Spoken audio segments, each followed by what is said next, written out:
Cool. Welcome, guys. Welcome to a little live video. I haven't done live in a long time, so bear with me as I figure all this stuff out. I know I've said that already, but I'm just going to say it again. As you're jumping in, let me know where you're jumping in from. Let me know if you can hear me all right. Give me the thumbs up on the chat. Tell me where you're coming in from. And we will get into some technique stuff in just a second. I want to talk a little bit about extensions today. I want to talk a little bit about turnout. I want to talk a little bit about maybe turns and stuff too. So just let me know where you guys are jumping in from. Everyone can hear me. Awesome. Florida, Colorado over on Instagram. Very cool, guys. Welcome, welcome, welcome. So I will try to stay in the frame for Instagram. Over on YouTube, guys, if you also want to watch there, you can see the full screen up on there, but it's up to you guys where you're watching from and what's going to be easiest for you. But otherwise, let's jump into it. So recently, there's been some discussion around turnout and extensions and placement of the leg. And so I just wanted to talk about how all of that stuff works a little bit more in depth, how I approach it from an anatomical perspective, how I approach it from a movement perspective. And then we can kind of dive into some stuff if anyone has any questions towards the end about how to best implement stuff into their own practice. So when we start to talk about extensions, the first point of contact really with this type of movement is going to be coming from your turnout. So how we approach rotation, how we approach that kind of movement within our body, how we think about basically how our femur is rotating from our hip socket, right? So very important to understand how the femur rotates within the hip socket, okay? So always starting in a parallel position, placing the hands onto the hips, and then rotating the legs without moving your feet. Now, I know I've talked about this before, and I've put this information out there before, but I feel like it doesn't get shared enough. So starting with this movement, just rotating the femur, right? We don't have to do anything else. And oftentimes we don't even start from that point. We'll start and we'll go in, we'll just come up to the bar and we'll just turn our ankles out. And the reason why that doesn't work is that if you step here and you go into this position, you turn one foot and then the other, what tends to happen is you're not really utilizing the external rotators at the top of the leg. You're just starting from the feet. So the feet are doing all of that work and you're not actually establishing the rotation from where we want to establish that rotation. Now, some people will say that there's not a lot of rotation that can come from the knees and ankles. Obviously, that's going to depend on each individual. Different people have different ranges of external rotation from their knee and from their ankle.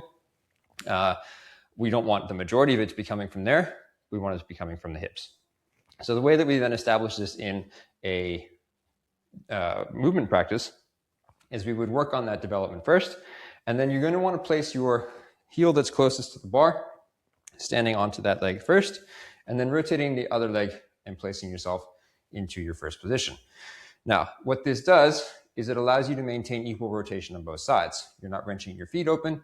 You're not doing anything more than what your body can handle from within the rotation of your femur in the pelvis.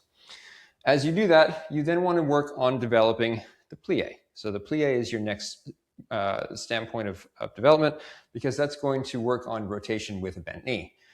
Now, where does this come into play? If we don't start from rotation and we're not going into that movement and we're just bending the knees, then you're not developing rotation as your starting point for your movement.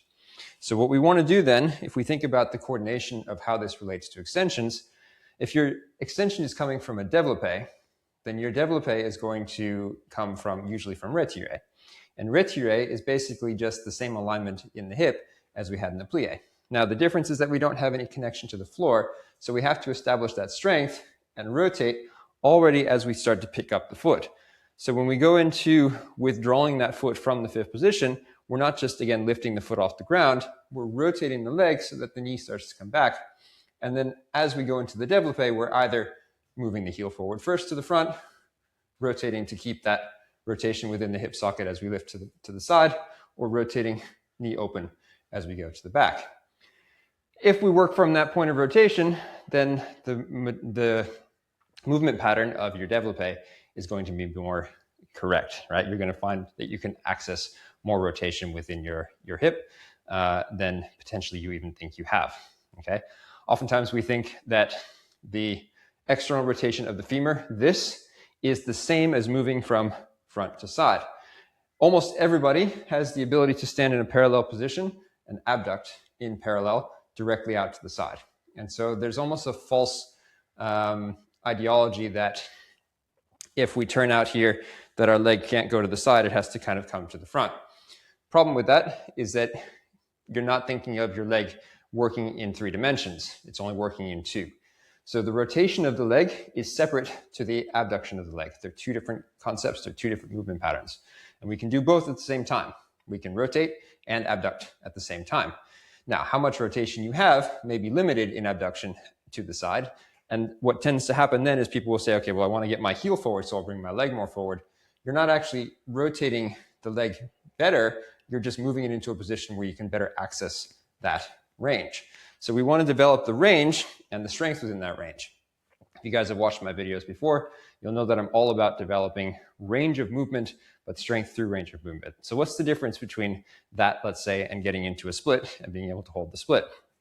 For example, maybe you can get down to the ground, you can go all the way flat down in the split, and you get there, but then when you do your grand jeté, you don't have the strength to get your legs there up in the air. That comes down to a strength issue. So it's not that you don't have the range, it's that your body is not strong in the range that you're trying to access. We often see this, for example, when we have the leg mounted out to the side. For example, I can mount my leg here, but when I let go, it drops because I don't practice this every day anymore. And so my developpé doesn't go to that point anymore and stay there, right?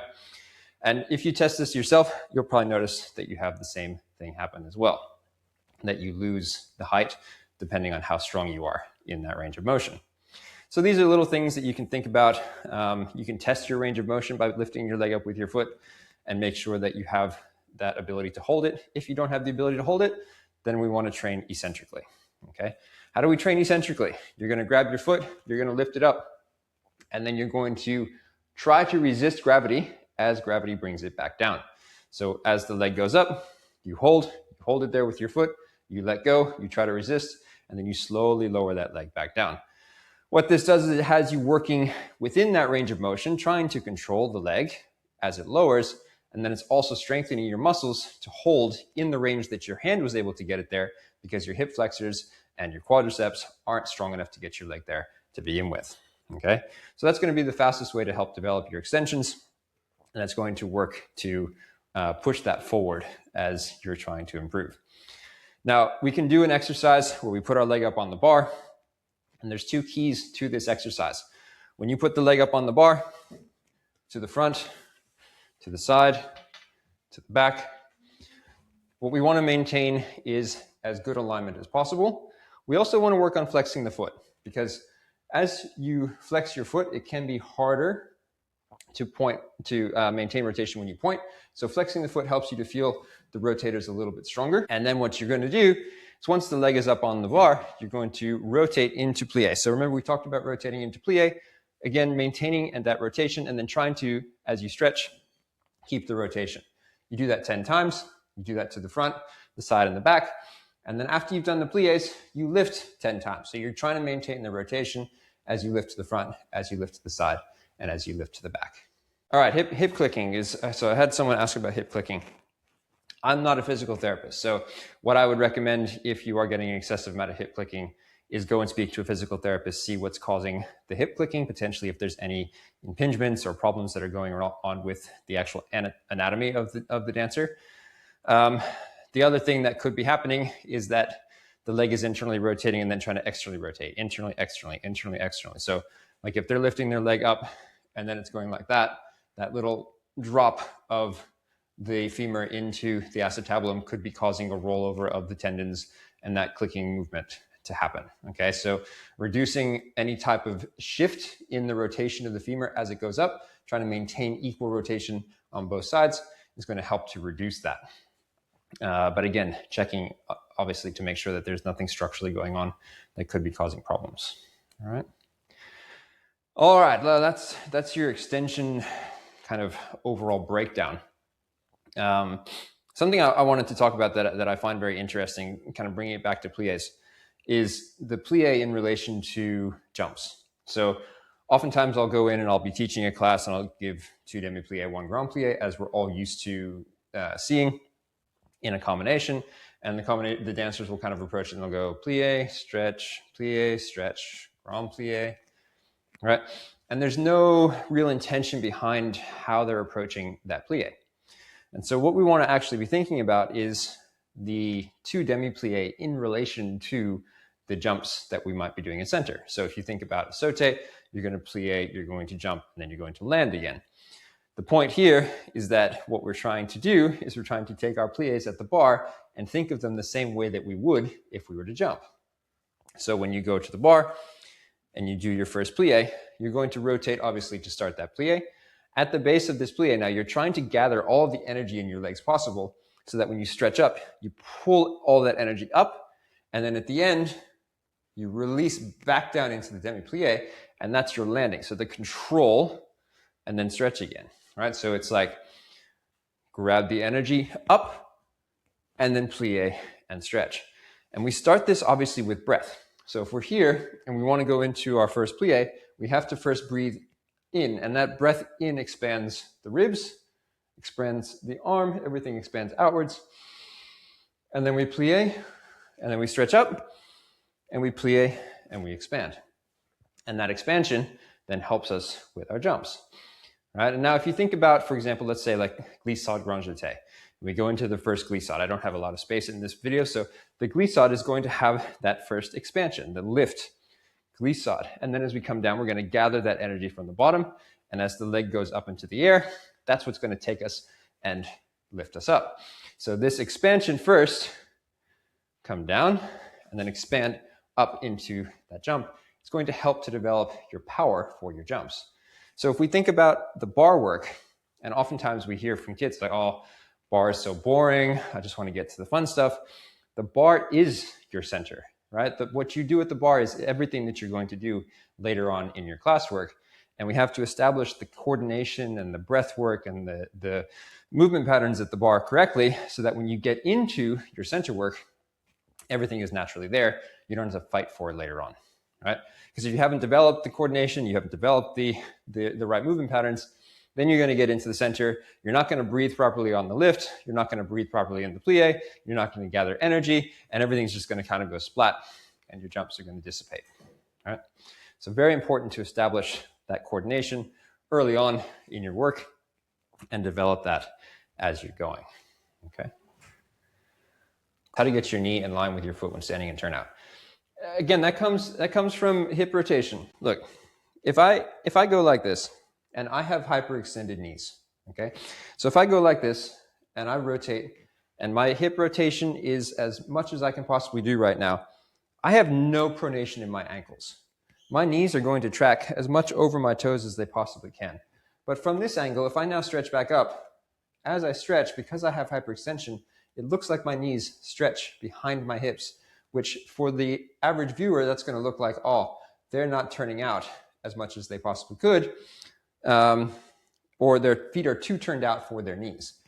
The reality is that my knees are not straight. I don't have straight knees. I have over straight knees. And so when I fully extend my knees and I go into this starting position and then I rotate into the plie, even though technically for me, I feel quite stable, I don't feel any pressure on my knees. From a side view, it looks like my knees are coming forward. Now, if you have the type of anatomy that's going to allow you to have your knees go directly over your toes when you're stretched so that it doesn't look like they're coming forward when you bend, great. But not everybody has that. That's why we have to be open to different alignments and different possibilities. Some people have bow legs. When they stand together, their knees go out like this.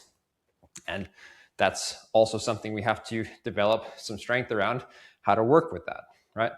This type of stuff is where we get into very complex corrections that are not necessarily aimed at teaching on social media. I would want to work with someone in person to ensure that their pelvis is not being destabilized, that their feet are neutrally placed, that their knees are tracking well, even if when they stretch, their knee goes slightly behind their pelvis. Okay, could you touch on how to get over mental hurdles with pirouettes? I've been on point 4 years and have yet to do a double pirouette.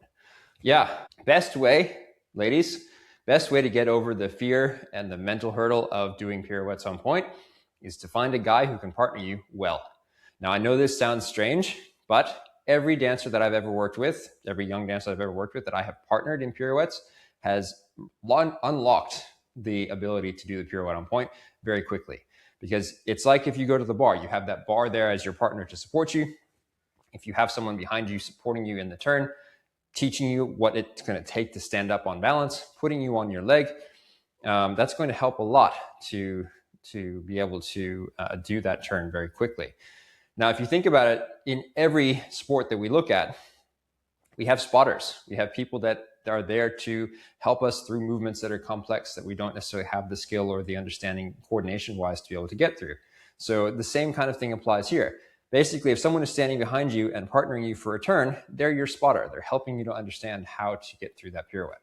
So that would be my fastest hack to get through and be able to do pirouettes on point quicker. The next thing is going to be do them at the bar. If you don't have a partner that you can work with, go to the bar, go up on point, hold on, and turn yourself at the bar so you can feel what that feels like. The point is we need to experience it in order to remove the fear. Fear comes from not knowing. It's not knowing what's going to happen. Maybe there's a fear of injury. If you fall off your point, you don't know how to control that yet. So developing that with a stable surface, something that's going to give you an added point of contact, whether it be a bar or a partner, it's going to help you to develop that faster. All this makes sense, guys. If there's any questions or anything that I haven't touched on, let me know that you would like me to talk about more. When we're looking at length of leg, if the leg is slightly longer and one side is a little bit more unstable, you might end up having a tilted pelvis. This is where the first thing I would recommend doing is going and getting a postural assessment, either from a physical therapist or a personal trainer who has the scope to be able to do that. Basically, someone who can look at it and be like, okay, these are the things that are imbalanced structurally in your body, and to determine what that structure is going to impact, right? From there, if one leg is slightly longer than the other, you may end up with a slight tilt. There might be something that is slightly off. So we have to think about potentially bending one knee ever so slightly just to counterbalance that. We may have to work on developing how you close your legs. Sometimes even, for example, in fifth position as we stretch, and this applies also to hyperextension, as we stretch up, if I stretch both knees at the same time, there's no way that I'm going to be able to fully stretch my knees. They're going to get stuck. So from here, what I end up doing, and it's ever so slight, and it's not something that I would work on just saying like always stretch one knee before the other. This is a very detailed, personalized correction. But for me, I slightly have to stretch my back knee before my front knee becomes stretched in order to make it look like both knees are stretching at the same time, and then to get my knees fully crossed. So it's going to very much depend on the individual, what they're capable of, and how that works for them. Okay, let's talk about fouettes, guys, because everyone loves fouettes. There's a lot of information out there that is a little bit haphazard, is not the most accurate, sometimes causes some problems. Okay, number one of the most common corrections that seems to be going around the internet at the moment is that the leg should be at 90 degrees. Now, the problem with this correction, and the reason why I find it to be something that can actually cause more issues than to be helpful, is that what ends up happening, for example, if my leg is in retiré and I go to extend my leg out to the side from that point, it is not at 90 degrees. I'm not going to be lifting my leg and bringing it back when I'm doing a fouetté, because if I do that, odds are that in the turn, it's going to shift my weight away from my standing side, okay? So what we want to be thinking about, we have two versions of fouettes that are commonly done. One is going to be the more Russian method, and one is going to be the more English method. So one starts with the leg going out to the side, beating back, front, open, back, front, open, and it's very lateral. So it goes out, up, out, up, out as you're turning. The other one is going to be from an attitude, extending, going around to the side, and coming back in. So starting from retiré, plié, attitude, extend the leg, bring it around and in. Now, the way I think about this is that we don't want to rise too soon, especially when we're new to fouettes and we're trying to develop the coordination.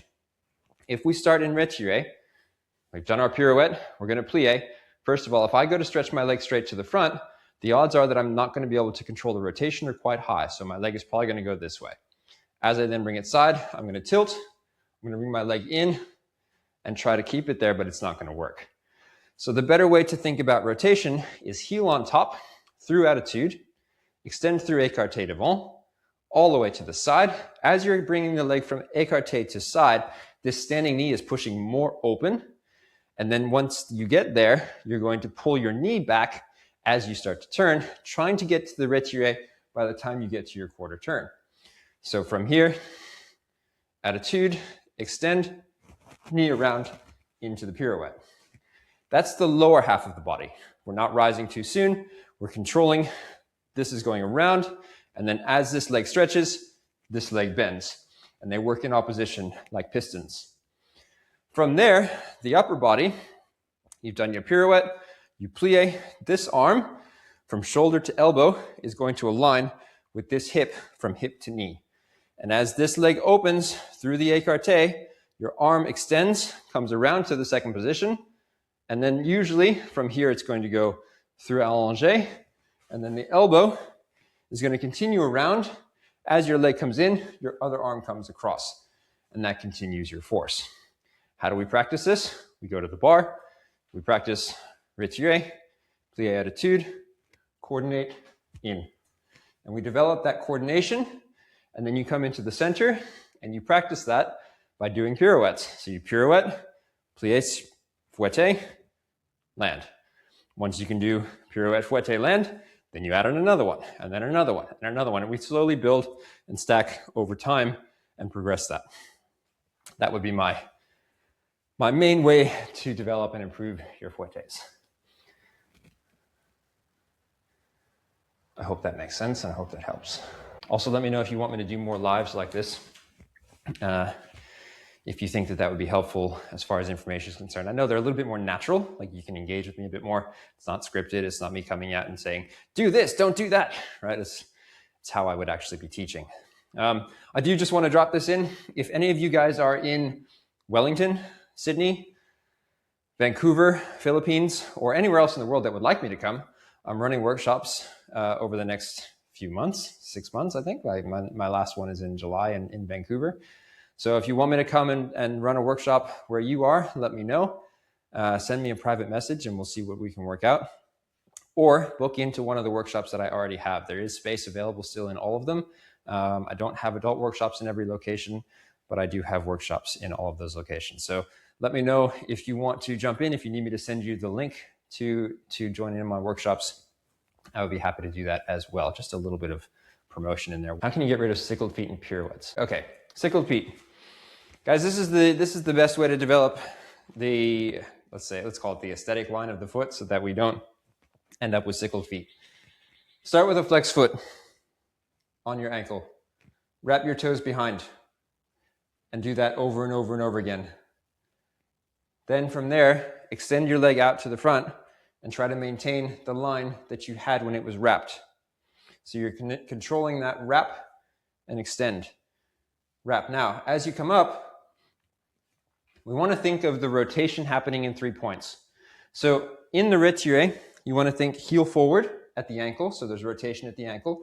You want to think the shin is rotating forward. So there's rotation within the tibia and into the knee. And we want to think that the thigh is coming underneath so that the knee is wrapping and opening that way. If you just think about lifting, odds are you're going to get something like that. So it has to start from rotation. Think like you're wrapping your foot, even if it's not wrapping. Heel coming forward. Continue that, and you'll engage the muscles necessary to maintain your heel forward into that position. Okay, that's the easiest way to figure it out. Takes time, obviously. Everything takes time and lots of practice, as you know.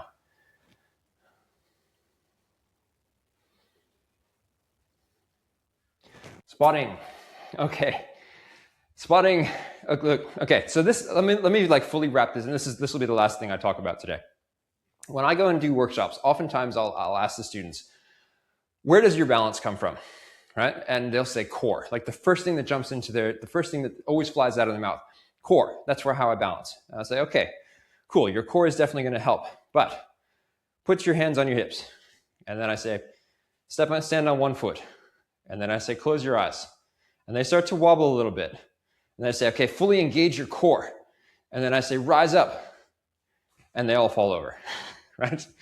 And engaging the core in that moment is not going to help to find their balance, because they've taken away their visual system. So they're not using their vision to balance anymore, right? What they're doing is they're trying to connect their proprioception in their feet and have that proprioception then go up through their muscles and into their body, so that the alignment of their body continues to stay upright when they can't see. Now, why do I bring this up before talking about spotting? Because that's what relates to the turn from here to here. From the back half of the turn, so from this quarter point here to this 3/4 point here, that back half, you're not seeing anything. Your eyes are blending through the focus of the room because you're trying to come back around to this front point. And so the point that I make to students is, like, oftentimes they think that spotting is just whipping the head around, and they're not understanding the visual element because they don't understand that when they don't see, they can't really balance very well. And so if they understand that it's not about whipping the head, but it's about the focus, the visual focus on the thing that they're trying to keep focus on, and get back to that point at the same, as fast as possible as they come around, that's what's going to develop their spotting, because they'll understand, oh, it's not about whipping my head because that feels uncomfortable, that hurts. It's about understanding that they have to see something and reclaim that focus as quickly as possible as they come around in the turn. And that's really what spotting is about. Now, I bring this back to the bar as well, and I'll say if someone's head is over here and their eyes are kind of glazed over and their focus is nondescript, then their spot is also going to be impacted by that. So I will often get a student to turn their head a little bit more to develop the rotation of the neck, so that when they're spotting, they don't feel tension in their neck. I'll help them to work on relaxing the trapezius so that their shoulders aren't elevated, because the trapezius is going to help to elevate the shoulders if it's tense. So relaxing that while rotating the head, and then developing the counter rotation of the body so that they can focus on something and then come back around to that as quickly as possible. Utilizing the head at the bar and the alignment of the head of the bar so that that helps to develop their spot, and then their focus follows through, and then everything works the way that it's supposed to.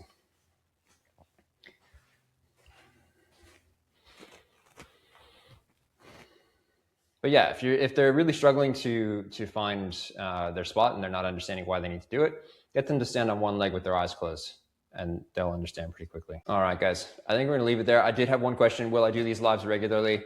I'm planning on doing more of them, and if people are really enjoying them, I will make sure that I put a schedule out so that you guys can know when to jump on and join me for them. So thank you so much for jumping in today and joining me on this first live that I've done in a very long time. And hopefully I will see you soon. Bye, guys.